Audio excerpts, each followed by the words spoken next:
Bharatiya Janata party రాష్ట్ర అధ్యక్షురాలు పురంధేశ్వరిపై మాజీ ఎంపీ మోదుగుల వేణుగోపాల్ రెడ్డి నిప్పులు చెరిగారు. తిరుపతి లడ్డు అంశంపై సుప్రీంకోర్టు చేసిన వ్యాఖ్యలను పురంధేశ్వరి తప్పుపడడం పట్ల మోదుగుల మండిపడ్డారు. పురంధేశ్వరికి దేశం అన్న న్యాయస్థానాలన్న గౌరవం లేదని అన్నారు. ప్రజల మనోభావాలను దెబ్బతీసిన ప్రతి ఒక్కరూ విష ప్రచారంలో బాధ్యత వహించాలని అన్నారు. ప్రభుత్వ పథకాలు సమర్థవంతంగా అమలు చేయలేక కూటమి ప్రభుత్వం మత విద్వేషాలను రెచ్చగొడుతుందని ఆగ్రహం వ్యక్తం చేశారు.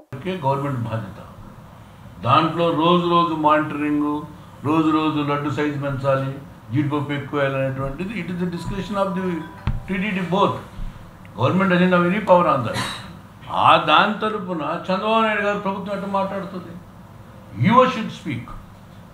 ఈఓ గారు మాట్లాడారు, కానీ వీళ్ళు ఎట్లా మాట్లాడతారు? ప్రభుత్వం ఏం తెలుసు ప్రభుత్వానికి? On the base of the report. అందుకని నేను అంటుంది ఏంటంటే, అసలు పూర్తిగా పురంధరేశ్వరి గారు సుప్రీంకోర్టు నిర్ణయాల్ని హర్షించవచ్చు. వ్యతిరేకించడం అంటే ఈ దేశం మీద నమ్మకం లేనట్టు, ఈ దేశం మీద ఫెడరల్ జ్యుడిషియరీ వ్యవస్థ మీద కానీ ఫెడరల్ వ్యవస్థ మీద నమ్మకం లేనట్టు.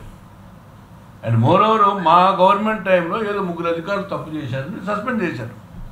You have empower to enquiry. నీ చేతిలో గవర్నమెంట్ ఉంది, నీ చేతిలో వ్యవస్థలన్నీ ఉన్నాయి, నువ్వు ఎంక్వైరీ చేసుకో.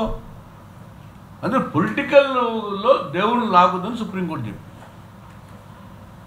అంతేగాని నిజంగా తప్పు చేసి ఉంటే జగన్మోహన్ రెడ్డి గారు క్షమిస్తాడా? అంబటి రాంబాబు గారు, వేణుగోపాల్ రెడ్డి గారు ఆ టీటీడీలో జరిగిందంటే కుంభకోణంలో కనుక మా పాత్ర ఉంటే జగన్మోహన్ రెడ్డి విల్ బేరస్. డెఫినెట్గా మాకు కూడా శిక్ష వేస్తాడు. ఎందుకంటే ఈ రోజున ప్రజా మనోభావాలు ముఖ్యం, ఆంధ్రప్రదేశ్ ప్రజలు ముఖ్యం. వాళ్ళకు ఉన్నటువంటి హిందూ మత ధర్మాన్ని పాటించాల్సినటువంటి బాధ్యత ఆయన పార్టీ ప్రెసిడెంట్గా ఉంటుంది, మాజీ ముఖ్యమంత్రిగా ఉంటుంది.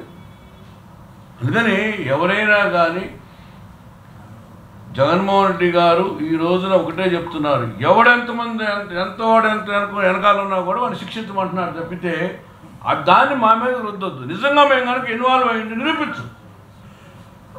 అంతేగాని నీ మీడియాని పెట్టుకొని ఈ రోజున వ్యవస్థలో ఉన్నటువంటి ఆంధ్రప్రదేశ్ని తప్పుదోవ పట్టించు అనేది ఆయన అప్పీల్.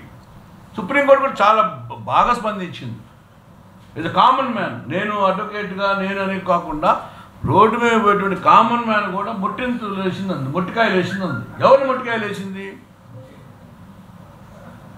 వాళ్ళ అడ్వకేట్ ద్వారా కోర్టుకు నివేదించినటువంటి అనేక తప్పుడు కార్యక్రమాలని మొట్టికాయలు వేసింది. సో డెఫినెట్గా గురువారం ఉంది, విల్ సక్సీడ్. అండ్ డెఫినెట్గా మేమేది సక్సెస్ అవుతామని కాదు, వాళ్ళు చేసిన నేరాపరులు నిర్వీర్యం అయిపోతాయి.